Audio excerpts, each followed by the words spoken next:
हाँ, सिंबल मिल चुका है। अब क्या कहेंगे?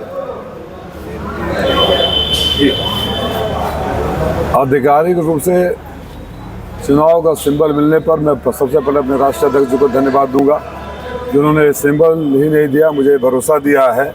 और उन लोगों के गाल पे तमाचा है जो हार के खौफ से फर्जी आपत्तियों को लगाकर, जिनकी इतनी हिम्मत नहीं है कि मुझसे चुनाव में लड़ें, फर्जी आपत्तियों को लगाकर मेरा पर्चा खारिज करवाना चाहते थे।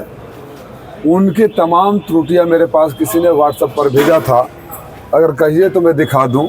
मेरे व्हाट्सएप पर किसी ने भेजा था जो उनके हैं, लेकिन मैं इन सब में यकीन नहीं रखता हूं। जनता के बीच से चुनकर जाना, जनता के लड़के जाना, मैं जब आत्मविश्वास है, मुझे अपने घोसी की जनता पर भरोसा है, तो मैं ये रास्ता क्यों लूँ कि किसी का पर्चा खारिज करा दूँ।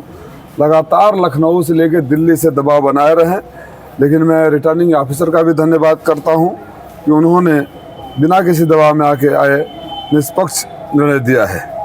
किस तरह की आपत्तियां के खिलाफ पड़ी? ये देखिए, उनके खिलाफ मुझे किसी ने सब भेजा था, मैं भी चाहता तो आपत्ति डाल सकता था, और इसमें आपत्तियां ऐसे हैं कि कोई जवाब नहीं दे सकते।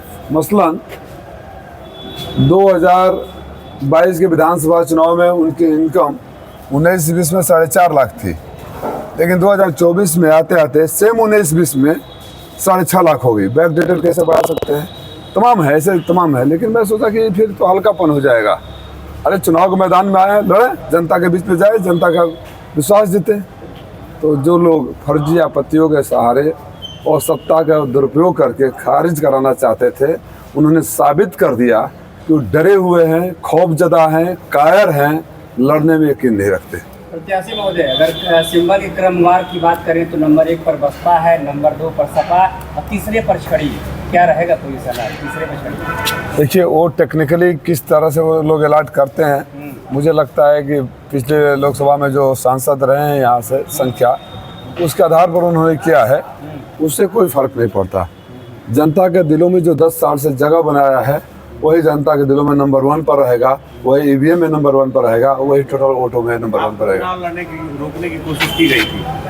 अब बताइए ना, आखिरी समय पर हाथ से लिख कर, दौड़ कर जाकर, ऐसे ऐसे आपत्ति जिसको देखकर आप फंस जाएंगे। उन्होंने सोचा होगा कि सत्ता का पावर है, बोलते हैं मैं तो मालिक हूँ, यहाँ एक आपत्ति देंगे, वहाँ से फ़ोन आएगा, खारिज हो जाएगा। कानून नाम की कोई चीज़ होती है ना। लेकिन जो लोग मंचों से खड़ा होकर छिनैती और डकैती के लिए उपदेश देते हों, उनको कानून पर कैसे यकीन? आप क्या